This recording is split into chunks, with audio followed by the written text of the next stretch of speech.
Hello everyone, I am Anjali Soni, your maths educator. First of all, I want to wish you a very happy new year. May this year brings many more success and happiness in your life. Okay, तो क्योंकि 2025 की शुरुआत Wednesday से हो रही है, इसीलिए 2025 की जो पहली वीडियो हमारी होगी वो ग्रुप थ्योरी की होगी। तो क्योंकि बीएससी थर्ड सेम में हमने ग्रुप थ्योरी में कुछ एग्जाम्पल्स कवर करे थे, आज उसी सीरीज को आगे बढ़ाएंगे और आज भी हम क्या करेंगे, एग्जाम्पल्स कवर करेंगे। और आप इतनी देर से जो मेरे पीछे इस डायग्राम को देखने की कोशिश कर रहे हैं, ये डायग्राम नेफ्रॉन का है जो कि क्लास 10th में हमें पढ़ाया जाता है। और ये अगेन हार्ट के डायग्राम की तरह काफी अच्छा बना था, इसीलिए जब ये अच्छे डायग्राम्स यहाँ बन जाते हैं तो मैं उसे वीडियो में रिकॉर्ड कर लेती हूँ एज अ मेमोरी।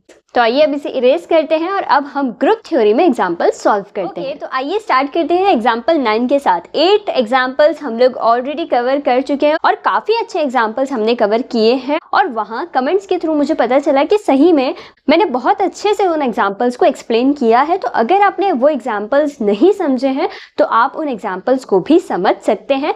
सारे एग्जाम्पल्स हम लोग ग्रुप थ्योरी में कवर कर रहे हैं। तो लास्ट लेक्चर में हम लोगों ने 3 एग्जाम्पल कवर किए थे। एक एग्जाम्पल मैंने आपको होमवर्क में भी दिया था, आई डोंट नो आपने वो सॉल्व किया है या नहीं किया है, क्योंकि आपने मुझसे कोई भी क्वेरी उससे रिलेटेड नहीं पूछी थी। तो इसीलिए आज हम एग्जाम्पल 9 से स्टार्ट कर रहे हैं। देखिए यहाँ हमें क्या करना है, यहाँ हमें जो सेट गिवन है इसे हमें कम्यूटेटिव ग्रुप प्रूव करना है एज ऑलवेज। किसके अंडर, हमारा बाइनरी ऑपरेशन यहाँ क्या है, बाइनरी ऑपरेशन है मैट्रिक्स मल्टीप्लिकेशन। तो मैट्रिक्स का जो मल्टीप्लिकेशन होता है उस बाइनरी ऑपरेशन के रेस्पेक्ट में हमें इस सेट को क्या प्रूफ करना है, कम्यूटेटिव ग्रुप प्रूफ करना है। तो इस सेट में अगर आप देख सकते हैं तो किस टाइप की मैट्रिक्स यहाँ आ रही है, इस सेट में ऐसी मैट्रिक्स आ रही है, 2x2 मैट्रिक्स आ रही है, सबसे पहली बात। दूसरी बात ये, जहाँ A11 एलिमेंट जो है वही प्रेजेंट है, बाकी आप देख सकते हैं तीनों एलिमेंट की वैल्यू कितनी है, 0 है। तो आपको ये तो समझ आ गया कि इस सेट के अंदर कैसे एलिमेंट्स आते हैं और उनकी प्रॉपर्टी क्या है। अब हमें क्या करना है, अब हमें इस सेट के लिए पांचों प्रॉपर्टीज को प्रूफ करना है और जैसे ही हम पांचों प्रॉपर्टीज को प्रूफ कर देंगे, इट मीन्स हम इस सेट को क्या प्रूफ कर देंगे, सेट ना रहकर क्या बन जाएगा, कम्यूटेटिव ग्रुप बन जाएगा। तो आइए इस क्वेश्चन को सॉल्व करते हैं। तो देखिए सबसे पहली प्रॉपर्टी हमें प्रूफ करनी होती है क्लोजर प्रॉपर्टी। और क्लोजर प्रॉपर्टी के लिए हम लोग क्या करते हैं, क्लोजर प्रॉपर्टी के लिए हम ये कहते हैं कि अगर कोई भी 2 एलिमेंट्स मैं इसी सेट में से लेकर चलूं और उस पर बाइनरी ऑपरेशन जो भी डिफाइन है उसे अप्लाई करूं तो अगेन मुझे उसी सेट का एलिमेंट मिलना चाहिए। तो अगर मैं कोई 2 मैट्रिक्स लेट से A और B अगर इस सेट में से लेकर चलती हूँ तो वो किस टाइप की होगी, क्योंकि इस सेट में कैसी मैट्रिसेस आ रही है जिसमें सिर्फ पहला एलिमेंट प्रेजेंट है, बाकी सारे एलिमेंट 0 है। तो मैं लेकर चलती हूँ कि let A is equal to A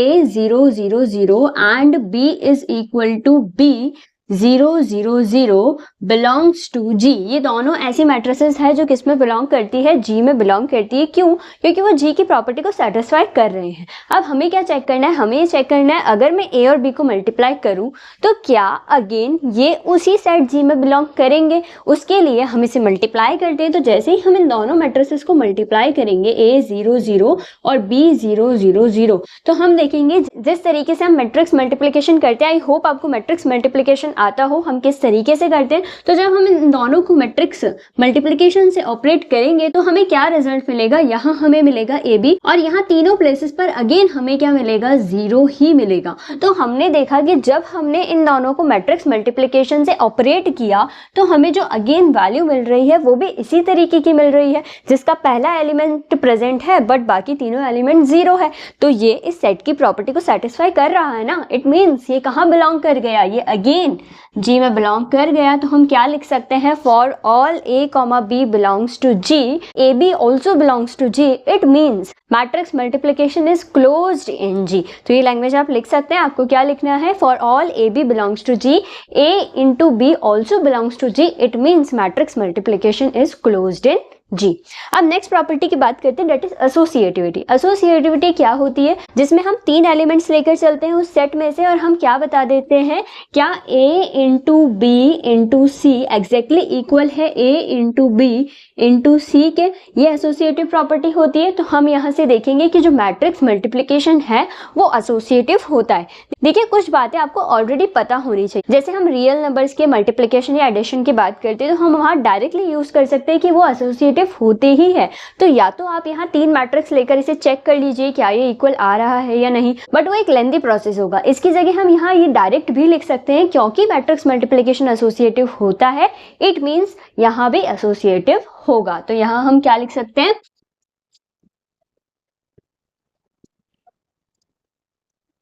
तो मैंने यहाँ क्या लिखा है, because matrix multiplication is associative therefore this is also associative in G. क्योंकि मैट्रिक्स मल्टीप्लिकेशन एसोसिएटिव होता है तो यहाँ जी में भी होगा।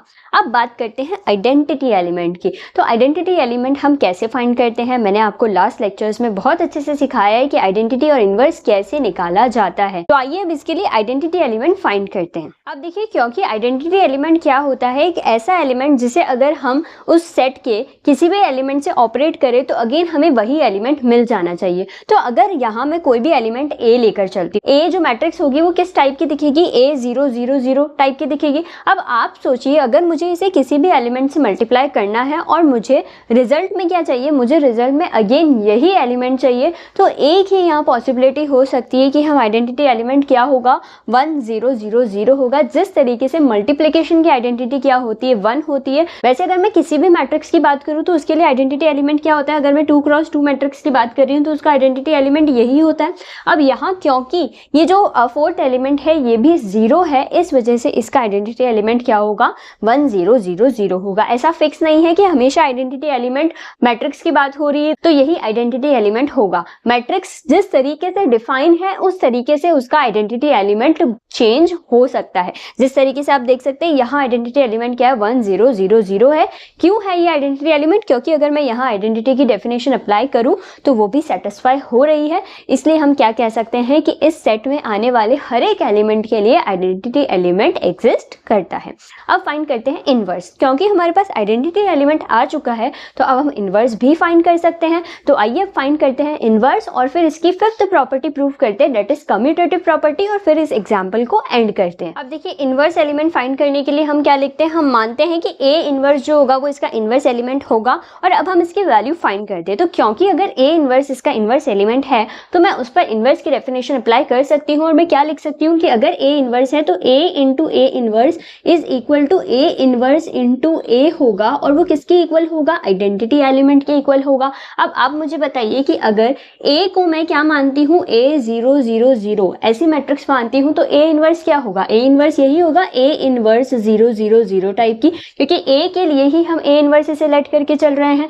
तो ये किसके इक्वल हो सकता है, A inverse 0 0 0 into A 0 0 0 0 that is equal to 1 0 0 0। क्यों, क्योंकि आइडेंटिटी एलिमेंट अभी हमने क्या फाइंड किया था, 1 0 0 0 फाइंड किया था। अब आप जानते हैं हमें क्या करना है, हम इसे और उसे अगर इक्वल रखें तो अगर मैं इन दोनों मैट्रिसेस को मल्टीप्लाई करूं तो अगेन मुझे क्या एलिमेंट मिलेगा, मुझे मिलेगा ए इनवर्स 0 0 0 0 मिलेगा, दैट इज इक्वल टू 1 0 0 0 0 है। ठीक है, तो अब देखिए, अगर ये दोनों मैट्रिसेस इक्वल है तो इक्वालिटी ऑफ मैट्रिसेस से हम क्या जानते हैं, हम ये जानते हैं कि दो मैट्रिसेस तभी इक्वल होती है जब उनके हर एक एलिमेंट कॉरस्पॉन्डिंग एलिमेंट्स क्या होते हैं, इक्वल होते हैं। तो यहाँ से मैं कह सकती हूँ कि ए इनवर्स किसके इक्वल होगा, 1 के इक्वल होगा, और यहाँ से ए इनवर्स की वैल्यू कितनी आ रही है, 1/a आ रही है। ये किसकी वैल्यू है, ये ए इनवर्स की वैल्यू है, और वो ए इनवर्स क्या है, स्मॉल ए इनवर्स इस मैट्रिक्स का एक एलिमेंट है। इट मीन्स जो हमारा ए इनवर्स मैट्रिक्स है वो क्या मैट्रिक्स होगी, 1/a 0 0 0 0 होगी।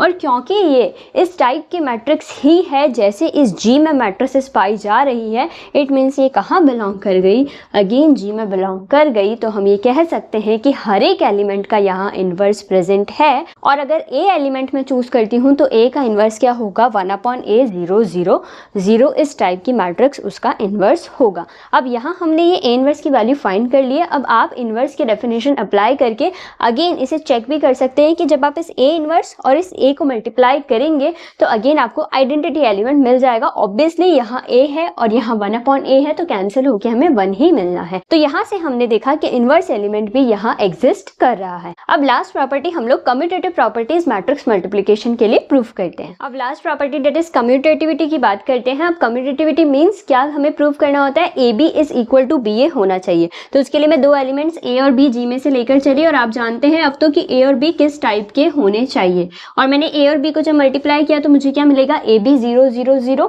और बी ए को मल्टीप्लाई करेंगे तो क्या मिलेगा, बी ए मिलेगा ए बी के प्लेस पर। अब हम जानते हैं क्योंकि बी ए बी के इक्वल है, किस लिए, क्योंकि यहाँ मल्टीप्लिकेशन किसका हो रहा है, रियल नंबर्स का हो रहा है। हमने देखा कि यहाँ पर सारे ए जो हम ले रहे हैं वो रियल नंबर से हमें लेने हैं, वो बस जीरो नहीं होना चाहिए। ए जो है वो आर नॉट में बिलोंग कर रहा है, मतलब जीरो के अलावा कोई भी रियल नंबर यहाँ हो सकता है, और क्योंकि रियल नंबर्स का जो मल्टीप्लिकेशन होता है वो कम्यूटेटिव होता है, इट मीन्स ए बी जो है वो बी ए के इक्वल है, तो यहाँ बी ए के प्लेस पे मैं ए बी पुट कर सकती हूँ। तो हमने देखा कि यहाँ से ए बी जो है वो एग्जैक्टली इक्वल टू आ रहा है बी ए के, इट मीन्स ये जो बाइनरी ऑपरेशन है मल्टीप्लिकेशन, मैट्रिक्स मल्टीप्लिकेशन, ये कम्यूटेटिव है जी में। तो यहाँ से हमने पांचों प्रॉपर्टीज इस सेट के लिए प्रूफ कर दी है as matrix multiplication as a binary operation. तो यहाँ से हम ये कह सकते हैं कि ये जो सेट है वो एक कम्यूटेटिव ग्रुप या फिर अबेलियन ग्रुप बन गया है with respect to matrix multiplication. Okay, so I hope आपको ये वाला एग्जाम्पल एकदम क्लियर है।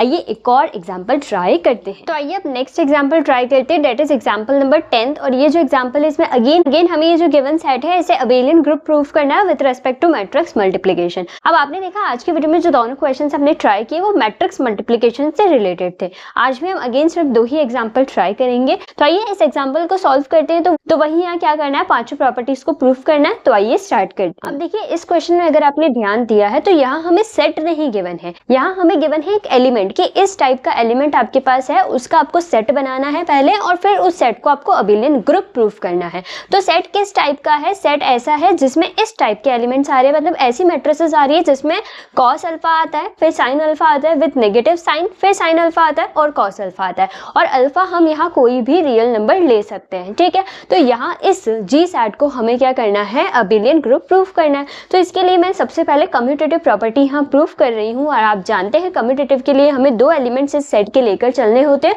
और उसका मल्टीप्लिकेशन अगेन इसी सेट में बताना होता है। तो मैं दो एलिमेंट्स ए अल्फा, अब देखिए इस मैट्रिक्स को जिस सिंबल से डिनोट किया है ना वो ए अल्फा है, मतलब अगर ए मैट्रिक्स है सारी मैट्रिसेस को ए नाम देंगे, बट उसके सबस्क्रिप्ट में हम एंगल लिखेंगे। जैसे कि अगर यहाँ एंगल अल्फा है तो मैंने ए अल्फा लिखा है। सिमिलरली मैं दो मैट्रिसेस यहाँ लेट करके चल रही हूँ, ए अल्फा और ए बीटा फ्रॉम जी। तो अगर ए अल्फा है तो मतलब एंगल कितना होगा, अल्फा होगा, बाकी कॉस और साइन उनकी जगह ही रहेंगे। फिर अगर मैं ए बीटा की बात करूं तो बीटा क्या होगा, एंगल होगा, बाकी कॉस और साइन उनकी प्लेस पर ही रहेंगे। तो आपको ये तो क्लियर है कि कौन से दोनों एलिमेंट्स मैंने इस जी सेट में से लिए हैं। अब मुझे क्या करना है, अब मुझे इन दोनों को मल्टीप्लाई करना है। अब लास्ट एग्जांपल जो था ना वहां तो मल्टीप्लिकेशन आसान हो गया था क्योंकि एक ही प्लेस पर एलिमेंट प्रेजेंट था, बाकी सारी जगह जीरो था, बट यहाँ हमें मैट्रिक्स मल्टीप्लिकेशन करना होगा। तो आइए अब ए अल्फा इंटू ए बीटा फाइंड करते हैं और देखते हैं अगेन वो इस सेट में बिलोंग करता है या नहीं। अब कैसे पता चलेगा कि वो इस सेट में बिलोंग कर रहा है या नहीं कर रहा है, ऐसे पता चलेगा यहाँ कॉस आना चाहिए, यहाँ साइन आना चाहिए, फिर यहाँ साइन आना चाहिए, यहाँ कॉस आना चाहिए, और यहाँ साइन के साथ नेगेटिव साइन भी आना चाहिए। एंगल कुछ भी हो बट ट्रिग्नोमेट्रिक रेशियोज यही रहने चाहिए। तो आइए इसे मल्टीप्लाई करते हैं विद मैट्रिक्स मल्टीप्लिकेशन। तो मैट्रिक्स मल्टीप्लिकेशन किस तरीके से होता है, ये दोनों 2x2 मैट्रिसेस है, तो हम कैसे मल्टीप्लाई करते हैं, फर्स्ट रो को फर्स्ट कॉलम से, देन फर्स्ट रो को सेकंड कॉलम से, फिर सेकंड रो को फर्स्ट कॉलम से और सेकंड रो को सेकंड कॉलम से। इस तरीके से हम मैट्रिक्स मल्टीप्लिकेशन करते हैं। तो सबसे पहले देखिए अगर मैं फर्स्ट रो को फर्स्ट कॉलम से मल्टीप्लाई करती हूँ तो मुझे क्या मिलेगा, cos alpha into cos beta, cos alpha into cos beta, और ये साइन अल्फा और ये साइन बीटा मल्टीप्लाई होंगे तो क्या मिलेगा, माइनस का साइन अल्फा साइन बीटा। ये तो हो गया फर्स्ट एलिमेंट जब हमने फर्स्ट रो को फर्स्ट कॉलम से मल्टीप्लाई किया। अब हम क्या कर रहे हैं, फर्स्ट रो को सेकंड कॉलम से मल्टीप्लाई कर रहे हैं। जब हम फर्स्ट रो को सेकंड कॉलम से मल्टीप्लाई करेंगे तो हमें क्या मिलेगा, cos alpha into sine beta with minus sine, तो हमें यहाँ क्या मिलेगा, माइनस का कॉस अल्फा साइन बीटा, और फिर ये जो साइन अल्फा इस कॉस बीटा से मल्टीप्लाई होगा तो अगेन माइनस का साइन अल्फा कॉस बीटा। तो ये दो एलिमेंट्स तो हमें इस मैट्रिक्स के मिल गए। अब नेक्स्ट एलिमेंट के लिए क्या करेंगे, second row first column, then second row second column. तो सेकंड रो को फर्स्ट कॉलम से जब मल्टीप्लाई करेंगे तो sine alpha into cos beta, sine alpha cos beta plus cos alpha sine beta हो जाएगा। कैसे, इसे मल्टीप्लाई करने पे। अब सेकंड रो को सेकंड कॉलम से अगर मल्टीप्लाई करें तो sine alpha sine beta minus का साइन अल्फा साइन बीटा हो जाएगा, then cos alpha cos beta plus का हो जाएगा कॉस अल्फा कॉस बीटा। तो ये जो रिजल्ट है वो इन दोनों मैट्रिक्स को मल्टीप्लाई करने पर हमें मिला है। अब आप अगर ध्यान से देखेंगे तो ये जो चारों रिजल्ट्स हमें यहाँ मिले हैं या चारों एलिमेंट्स जो इस मैट्रिक्स के मुझे यहाँ मिले हैं वो चारों फॉर्मूला बन रहे हैं क्लास 11th की ट्रिग्नोमेट्री के, that is cos a plus B, sin a plus B, ऐसे फॉर्मूलाज यहाँ बन रहे हैं। हमें बस आइडेंटिफाई करना है कि कहाँ कौन सा फॉर्मूला बन रहा है। तो फर्स्ट एलिमेंट की बात करूँ तो ये क्या है, cos a cos b minus sin a sin b, और ये किसका फॉर्मूला होता है, ये cos a प्लस b का फॉर्मूला होता है। यहाँ a और b क्या है, अल्फा और बीटा है, तो इसकी प्लेस पे मैं लिख सकती हूँ cos alpha plus beta. Clear है। अब यहाँ से अगर मैं माइनस साइन कॉमन ले लूँ तो यहाँ मुझे क्या मिल रहा है, cos a sin b plus sin a cos b, और जब दोनों चेंज होते हैं, हम जानते हैं कि जब सेम सेम होते हैं तो हम cos यूज करते हैं और जो साइन यहाँ होता है उसका अपोजिट साइन फॉर्मूले में आता है, और जब ये दोनों चेंज होते हैं मतलब cos साइन होता है sin cos होता है तो फॉर्मूला साइन का होता है और जो साइन होता है वही साइन यहाँ आ जाता है। तो यहाँ हमें क्या मिलेगा, माइनस का साइन अल्फा प्लस बीटा मिलेगा। क्यों, क्योंकि हम माइनस कॉमन ले चुके थे और अंदर साइन फिर क्या रह गया था, प्लस रह गया था। अब यहाँ बात करें तो sin a cos b plus cos a sin b, अभी मैंने आपको बताया चेंज होते हैं तो साइन फॉर्मूला होता है और जो साइन यहाँ होता है वही साइन अप्लाई होता है, तो यहाँ क्या आ जाएगा, साइन अल्फा प्लस बीटा आ जाएगा। और यहाँ देखिए sin a sin b plus cos a cos b, इसे मैं ऐसे भी पढ़ सकती हूँ cos a cos b minus sin a sin b, तो सेम आ गए, इट मीन्स cos लगेगा और यहाँ माइनस है तो यहाँ क्या लगेगा, प्लस लगेगा। तो यहाँ से हम क्या लिखेंगे, cos अल्फा प्लस बीटा। तो यहाँ से हमने देखा कि हमें क्या रिजल्ट मिल रहा है, cos आ रहा है, फिर sin आ रहा है, फिर माइनस ऑफ sin आ रहा है, फिर cos आ रहा है। तो क्या ये जो रिजल्ट अभी हमें मिला है ये इस सेट की प्रॉपर्टी को सेटिस्फाई कर रहा है? तो हाँ, बिल्कुल कर रहा है। क्यों, क्योंकि बस यहाँ एंगल ही तो चेंज हुआ है, वहाँ जैसे अल्फा और बीटा थे यहाँ अल्फा प्लस बीटा है, तो ये एलिमेंट अगेन इस सेट में बिलोंग कर गया। इट मीन्स मैट्रिक्स मल्टीप्लिकेशन इस सेट जी के लिए क्या है, क्लोज्ड है। तो सबसे पहली प्रॉपर्टी तो हमने प्रूफ कर दी। आइए अब इसकी नेक्स्ट प्रॉपर्टीज को प्रूफ करते हैं। अब देखिए नेक्स्ट प्रॉपर्टीज में है सबसे पहले एसोसिएटिविटी। एसोसिएटिविटी लास्ट एग्जांपल की तरह हम यहाँ लिखेंगे क्योंकि मैट्रिक्स मल्टीप्लिकेशन एसोसिएटिव होता है तो इस जी सेट में भी होगा। अब आइडेंटिटी की बात करते हैं। अब देखिए मैट्रिक्स की जो आइडेंटिटी होती है वो क्या होती है, 1 0 0 1 होती है। मैंने आपको लास्ट एग्जाम्पल में भी बताया था कि अगर एक 2x2 मैट्रिक्स है तो उसकी आइडेंटिटी क्या होती है, यही होती है। बट क्या ये इस सेट के लिए आइडेंटिटी हो सकती है?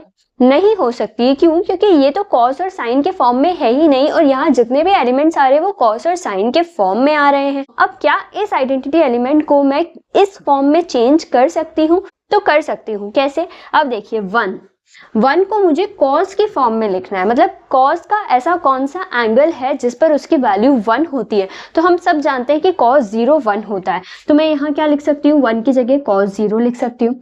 अगेन बात करते हैं 0 और मुझे यहाँ क्या चाहिए, sin चाहिए। तो sin में ऐसा कौन सा एंगल है जिसकी वैल्यू 0 होती है। तो हम जानते हैं कि sin 0 की वैल्यू 0 होती है, तो यहाँ भी मैं क्या माइनस sin 0 लिख सकती हूँ। ये वैल्यू मुझे अगेन 0 ही मिलेगी। अगेन sin की वैल्यू 0 कब होती है, sin 0 पर ही होती है, और cos की वैल्यू 1 कब होती है, cos 0 पर होती है। तो क्या इस आइडेंटिटी एलिमेंट को मैंने इस टाइप का बना दिया कि ये इस सेट में एग्जिस्ट कर सकता है। अब मैंने ये तो चूज कर लिया कि ये इस सेट में एग्जिस्ट करेगा, बट क्या सही में ये इसके आइडेंटिटी एलिमेंट है? तो ऑब्वियसली ये इसके आइडेंटिटी एलिमेंट है, क्योंकि आइडेंटिटी एलिमेंट क्या होता है, ऐसा एलिमेंट अगर मैं उसे इस सेट के किसी भी एलिमेंट से मल्टीप्लाई करूं तो मुझे अगेन यही एलिमेंट मिलना चाहिए। आप चेक करके भी देख सकते हैं, जब आप इन दोनों एलिमेंट्स को मैट्रिक्स मल्टीप्लिकेशन से मल्टीप्लाई करेंगे तो आपको अगेन यही एलिमेंट मिल जाएगा, क्योंकि अभी हमने देखा था कि जब हमने दो एलिमेंट्स को मल्टीप्लाई किया था तो हमें किस टाइप का रिजल्ट मिल रहा था, हमें मिल रहा था cos अल्फा प्लस बीटा,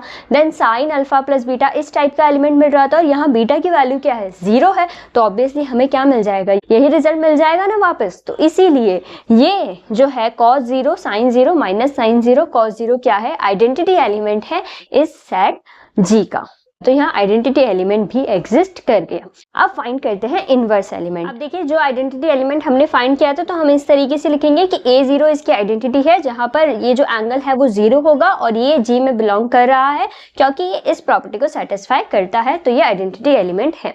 अब देखिए इस क्वेश्चन के लिए इनवर्स निकालना बहुत ही इंटरेस्टिंग है। बुक्स में तो मैंने आपको पहले भी कहा है कि डायरेक्टली लिख देते हैं, बट हम अगर इनवर्स निकालना जानते हैं तो हम हर क्वेश्चन के लिए फाइंड करेंगे। अब इस क्वेश्चन के लिए भी मैंने कर लिया कि ए गामा। अब देखिए यहाँ पे अल्फा बीटा हमने यूज कर लिया था, इसलिए मैंने ए गामा इसका कोई इनवर्स मान लिया है, किसका, ए अल्फा का, क्योंकि जो इनवर्स होता है वो हर एलिमेंट के लिए यूनिक होता है। तो ए अल्फा के लिए मैंने जो इनवर्स माना है वो क्या है, ए गामा है। ठीक है, पहली बात क्लियर हो गई। अब क्योंकि ये इन्वर्स एलिमेंट है तो इन्वर्स की डेफिनेशन को फुलफिल करेगा, तो यहाँ मैंने इन्वर्स की डेफिनेशन भी अप्लाई कर दी है कि ए अल्फा इंटू ए गामा इंटू ए अल्फा के इक्वल होगा, और वो खुद किसके इक्वल होगा, ए जीरो। मैंने यहाँ ए जीरो क्यों लिखा है, क्योंकि ए जीरो को इस सेट के लिए हमने क्या प्रूफ किया है कि वो इसकी आइडेंटिटी है, तो यहाँ सामने हम हमेशा आइडेंटिटी एलिमेंट ही रखते हैं। अब जिस तरीके से सेट डिफाइंड है तो ए अल्फा की वैल्यू ये हो जाएगी, सारी जगह अल्फा आ जाएगा, ए गामा की वैल्यू क्या हो जाएगी, ये हो जाएगी, और यहाँ ए जीरो हमने क्या फाइंड किया था, ये जो फाइंड किया था वो मैंने यहाँ पुट कर दिया। अब जैसे हमने property number 1 that is closure property में इन दोनों को मल्टीप्लाई करके एक रिजल्ट निकाला था, वो रिजल्ट यही था।